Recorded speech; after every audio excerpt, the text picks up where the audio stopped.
Hello everyone, আসসালামু আলাইকুম।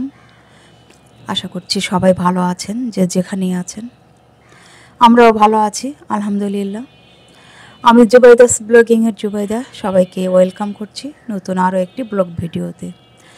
আশা রাখছি বরাবরের মতো আজকের ভিডিও ভালো লাগবে সবার কাছে। ভালো লাগলে অবশ্যই একটা লাইক দিয়ে দেবেন আর ভালোবাসা দিয়ে পুরো ভিডিও জুড়ে আমার সাথে থেকে যাবেন। আজকে অফ ক্যামেরাতে কিন্তু নাস্তা করে নিয়েছি।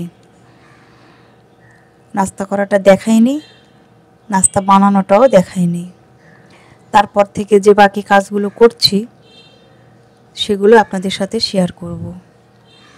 তো এই যে প্রথমেই আমি ওয়াশিং মেশিনে কাপড় ধুয়ে নেব। আর যেহেতু আমার হেল্পিং হ্যান্ড নেই, তো ওয়াশিং মেশিনটাই আমার কাছে হেল্পিং হ্যান্ড বলে আমি মনে করি। কারণ এটা যে এত উপকারী একটা জিনিস, আসলে এই জন্য আমার হাজব্যান্ডকে আমি কোটি কোটিবার থ্যাংক ইউ জানাই যে সে আমার কষ্টটা বোঝে, এই জন্য আমার ভালো লাগে। তো আমি তাকে আসলে মন থেকে খুবই ভালোবাসি, কারণ সে ছাড়া আর কে আছে বলেন দুঃখ কষ্ট বোঝার মতো। একটা মেয়ের জীবনে কিন্তু তার হাজব্যান্ড কতটা আসলে সাপোর্টিভ সেটা আসলে বলা যায়, বলার মতো কিছু নেই। কারণ একটা সংসারে তো অনেক কাজ থাকে, তো সেগুলো বোঝার মতো ক্ষমতা যদি হাজব্যান্ডের না থাকে তাহলে তো আসলে খুবই কষ্টদায়ক। তো এই জিনিসগুলো যে বোঝে এই জন্য আমার খুব ভালো লাগে। কারণ আমার যেগুলো প্রয়োজন, খুবই যেগুলো আর্জেন্ট আসলে না হলেই নয়, সেগুলো যদি আমি বলি কখনো সে না করে না। সে সবসময় আমাকে হেল্প করার চেষ্টা করে। যদি সে ব্যস্ত না থাকে তাহলে কিন্তু সবসময় আমাকে হেল্প করার চেষ্টা করে। আমি অনেক সময় অসুস্থ থাকি, তখন কিন্তু সে আমার এই থালাবাটিগুলোও পরিষ্কার করে দেয়। অনেকে হয়তো শুনে হাসবেন বা অন্যরকম হয়তো মনে করবেন, কিন্তু আসলে তা নয়। অসুস্থ হলে এটুকু হেল্প তো পেতেই পারি, তাই না? তো উনি কিন্তু আমার এই হেল্পগুলো করে থাকে। রান্নাবান্না আগে অনেক ভালো পারতো, কিন্তু ইদানিং অফিসের কাজের চাপে প্রায় রান্নাবান্নাগুলো ভুলে গিয়েছে। বেশিরভাগ ক্ষেত্রে যে সমস্যাটা হয় সেটা হচ্ছে সে লবণটা আসলে ঠিকমতো চেক করতে পারে না, এই একটা অবস্থা। লবণটা দেখিয়ে দিতে হয় আর কি। তো আদার্স যে কাজগুলো আছে সেগুলো ভালোই পারে। তো এই আর কি। তো এই ওয়াশিং মেশিনটা আমার যে কতটা কাজের, আসলে বেডশিট বলেন বা জিন্স প্যান্ট, পর্দা, কাঁথা, এইসব ভারী ভারী জিনিসগুলো তো যখন আমরা পানিতে ভিজাই আর কি, তখন তো মনে হয় 4 ডবল বেশি হয়ে যায়। তো এগুলো আসলে একটা মহিলার পক্ষে ধোয়াটা পসিবল নয়, খুব কষ্টদায়ক। ছোটোখাটো জিনিসগুলো কিন্তু ধোয়া যায়, এগুলো অতটা সমস্যা হয় না। কিন্তু যেগুলো খুবই ভারী কাজ সেগুলো আসলে ওয়াশিং মেশিনে করতে পারলে বা হেল্পিং হ্যান্ড থাকলে তার জন্য কিন্তু একটা প্লাস পয়েন্ট। তো আমি আল্লাহর কাছে লাখো লাখো শুকরিয়া জ্ঞাপন করি যে এরকম আমি একটা হাজব্যান্ড পেয়েছি যে আমার কষ্টটা বোঝে। তো যাই হোক, এই যে সকালে নাস্তা করে নিয়েছি, তো সেগুলোই এখন পরিষ্কার করে নিচ্ছি। কারণ জিনিসপত্র তো অনেক বের হয়, বারবার করে ধোয়ার একটা ব্যাপার থাকে। কারণ আমার দেখতে পাচ্ছেন রান্নাঘরের অবস্থাটা ছোট, আর এই সিঙ্কটা তো পরে লাগানো, এই কারণে এভাবে উঁচু নিচু কেমন একটা কোনো আসলে সিস্টেম নেই বাসাটা একটু পুরনো বাসা, এজন্য। তো মোজাইক করা বাসা, কিন্তু রান্নাঘরে টাইলস থাকলে ভালো হতো। আর এই সিঙ্কটা যদি একদম চুলার লেভেলে থাকতো তাহলে কিন্তু খুব সুন্দরভাবে কাজ করে নেওয়া যেত। তো এখন কী করার, যেটা আছে সেটাকেই মেনে নিয়ে চলতে হবে, কোনো সমস্যা নেই। আমরা মেয়েরা তো সবই পারি, তাই না? মেনে নেওয়ার ক্ষমতাটা আমাদের একটু বেশি, সেটা যাই হোক আর কি, যেরকমই হোক আমরা কিন্তু মেনে নিতে পারি। তা না হলে কিন্তু সংসার করাটা আসলে পসিবল হতো না অনেকের জন্যই। কারণ সংসার করার অর্থটাই কিন্তু ফার্স্টে যেটা আসে সেটা হচ্ছে মেনে নেওয়া শিখতে হবে। কারণ সবার অবস্থা একরকম কিন্তু থাকে না। তো ধৈর্য ধরতে হবে। ধৈর্য যদি আমরা ধরি তাহলে তার ফল অবশ্যই ভালো হবে। তো যাই হোক, একটা একটা করে আমি তো যে কাজগুলো করে নিব, কারণ সংসারে তো অনেক কাজ, সেগুলো আমি একসঙ্গে এভাবে করতে পারি না, কারণ গুছিয়ে গুছিয়ে করতে হয়।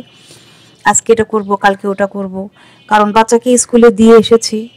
স্কুলটা বেশ একটু দূরে, তো স্কুলে দিয়ে আবার এসে কাজকর্মগুলো যে করি, এটা তো আসলে একটু সময়ের ব্যাপার। তো একসাথে তো সব কাজ করা যায় না। আর রান্না বান্না তো প্রতিদিনই থাকে, আমরা বেশিরভাগ সময় টাটকা খাবারটাই খাই। আসলে বাসি খাবার খাই না ঠিক তা নয়, খাই, কিন্তু একটু কম, মানে বাসি খাবারটা একটু কম খাওয়া হয় আর কি। তো চেষ্টা করি প্রতিদিনই টাটকা খাবারটা রান্না করার, আর খাবারটা খেতেও কিন্তু ভালো লাগে। তো আজকে বিরিয়ানি রান্না করব। আমার ছেলে একটু চিকেন বিরিয়ানি খেতে চাচ্ছে। ও পোলাও, খিচুড়ি এগুলো পছন্দ করে না, কিন্তু আমি আর মাহির আব্বু অনেক পছন্দ করি। তো সে আবার বিরিয়ানিটা খুব পছন্দ করে, বলে যে তোমার যেদিন মনে হবে সেদিনই বিরিয়ানি করো, কোনো সমস্যা নেই। এটা আমাকে বলতে হবে না যে তুমি কি বিরিয়ানি খাবা, এটা আমাকে জিজ্ঞেস করার দরকার নেই, তোমার যেদিন মনে হবে সেদিনই করতে পারো। মানে বিরিয়ানিটা সে খুব লাইক করে। আর যেদিন আমি বিরিয়ানি করি সেদিন আর মানে দুপুরে রাতে আলাদা আলাদা করে কিছু করতে হয় না, দুপুরে খাবে আবার রাতেও খাবে। যদি থাকে তাহলে কিন্তু সে পরদিনও আবার যদি আমি ওভেনে গরম করে দিই তাহলে কিন্তু ঠিক খেয়ে নেই। এই দিক থেকে একটা সুবিধা আছে।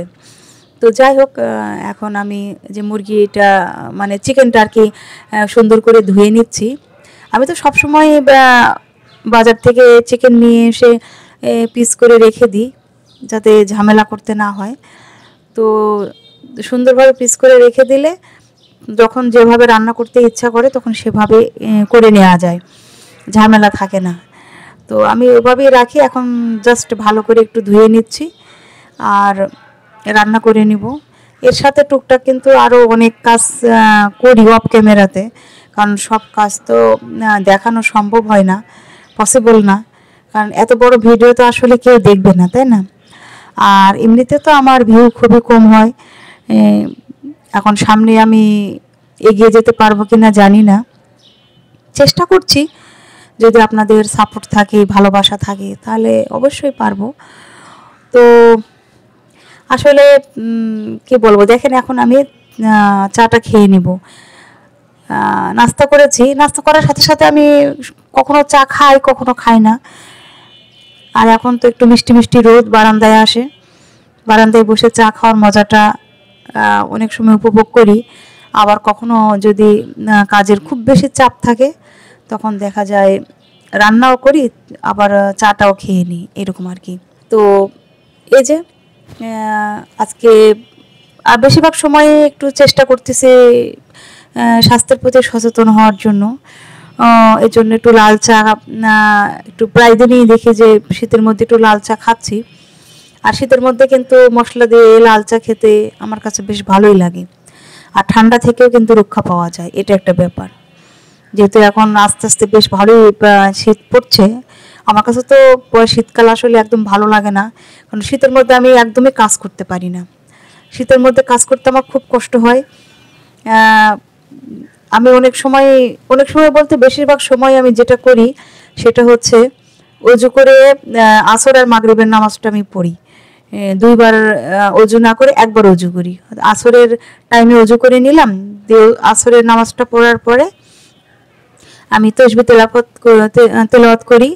আবার দোয়া কালমা যেগুলো আছে সেগুলো হয়তো পড়ি, তারপরে মাগরিবের টাইম হয়ে গেলে মাগরিবের নামাজটা পড়ে নিই। বেশিরভাগ সময় আমি এই কাজটা করি। ঠান্ডার সময় আরও বেশি করা হয়, গরমের সময় খুব কম করি, কিন্তু ঠান্ডার সময় এই কাজটা বেশি করি। আর সেরকম হলে দেখা যায় এশার নামাজটাও আমি পড়ে নিই, হয়তো লেপের মধ্যে পা দিলাম বা কম্বলের মধ্যে পা দিয়ে রাখি, দোয়া পড়ি, আর আজানটা দিলে সাথে সাথে নামাজটা পড়ে নিই। এরকমও কিন্তু কখনো কখনো করি, তবে এটা খুব কম হয়, কারণ সন্ধ্যার সময় যে নাস্তা বানানোর একটা ব্যাপার থাকে, এ কারণে হয়ে ওঠে না। তবে যদি কখনো পসিবল থাকে যে আমার নাস্তাটা হয়তো আজকে বানানো আছে বা বানাতে হবে না, বা বাইরে থেকে নিয়ে এসে খাবো, তখন আমি অনেক সময় এই কাজটা করি। তো এই যে আমার চিকেন বিরিয়ানিটা রান্না হয়ে গিয়েছে, তো এখন আমি খেয়ে নিচ্ছি। আর এইটা খাওয়ার পরে আবার আমরা মা ছেলে কারাটে ক্লাসে যাব। তো আমি এখন শিফট করে নিয়েছি অবশ্য। এখন সে বিকেলে শিখায় প্লাস শিখে দুটাই, কারণ সে এখন মানে ব্ল্যাক বেল্ট ক্যাম্পেইনে আছে। তো তো যখন শিখায় সে টাইমটা হচ্ছে একদম মানে মাগরিবের পর আর কি। তো এই কারণে দেখি যে যদি সকাল বিকাল দুইবারই বের হয় বাসা থেকে, তাহলে কিন্তু লেখাপড়ার একটা ডিস্টার্ব তো অবশ্যই হবে। দুইবার বের হলে তো আসলে 2 দিন লেখাপড়া একদমই হবে না সেভাবে। তো এভাবে তো আর আসলে ক্ষতি করা যাবে না, কারণ সে তো একটা সায়েন্সের স্টুডেন্ট, পড়াশোনার তো একটা চাপ আছে। তো সব কিছু মাথায় রেখেই আমি যে মানে ওনাকে বলেছিলাম যে আমাকে বিকেল টাইমটা দেওয়ার জন্য। তো উনি আবার আমাকে বিকেলে দিয়েছেন। তো এটা ছিল শুক্রবারের ভিডিও। তো আমার ছেলে যে নামাজ পড়ে চলে এসেছে, এখন তার জন্য খাবার রেডি করছি। সেও খেয়ে নেবে, তারপর আমরা মা ছেলে রেডি হয়ে চলে যাব আর কি ক্লাসে। তো আগে হচ্ছে ও শিখাবে, তারপরে একটু 1 ঘন্টা ফ্রি টাইম আছে, তারপরে আবার সে নিজে শিখবে আর কি। তো ওই টাইমটায় সে আসরের নামাজ আর মাগরিবের নামাজটা আদায় করে নেই, এই আর কি। আর আমরা মানে আসরের নামাজ পড়ার পরে যে একটু সময় থাকে একটু ঘোরাঘুরি করি, তারপর মাগরিবের নামাজ পড়ে সে আবার শিখতে যায়। তো সেখানে তো বেশ সময় 2.5 ঘন্টা টাইমে শেখায়, এই আর কি। তো যাই হোক, যারা আমার ভিডিও দেখছেন আশা করছি ভালোবেসেই দেখছেন। তো তারা অবশ্যই একটা করে লাইক দিয়ে দিবেন, আর যারা চ্যানেলটি সাবস্ক্রাইব করেননি প্লিজ আমার চ্যানেলটি সাবস্ক্রাইব করে দেবেন। ভিডিও আসলে বড় ভিডিও দিতে চাই না, কারণ আমার তো ভিউ একদমই হয় না এ কারণে। তো তারপরে অনেক সময় অনেক অনেক রকমের আসলে ফুটেজ নিলে তখন মনে হয় যে এটাও দেখায় ওটাও দেখায়, একটু আপনাদের সাথে কথা বলি, এই আর কি। তো যাদের ভালো লাগবে তারা অবশ্যই ভিডিওটা দেখবেন সম্পূর্ণটাই, ওয়াচ টাইমটা যেন ভালো আসে। আর যাদের ভালো লাগবে না তারা তো ইগনোর করবেন, সেটা তো আছেই। তো তারপরে আমি মানে বলবো আর কি যে ভালোবেসে আমার ভিডিওগুলো দেখেন, আশা করছি ভালো লাগবে। আমি লেবু দিয়েই খেয়ে নিচ্ছি, আর যেহেতু আমার সুগার প্রবলেম সেহেতু আমি ড্রিঙ্কস খাবো না। তো যাই হোক, আজ এ পর্যন্তই। সবাই ভালো থাকবেন।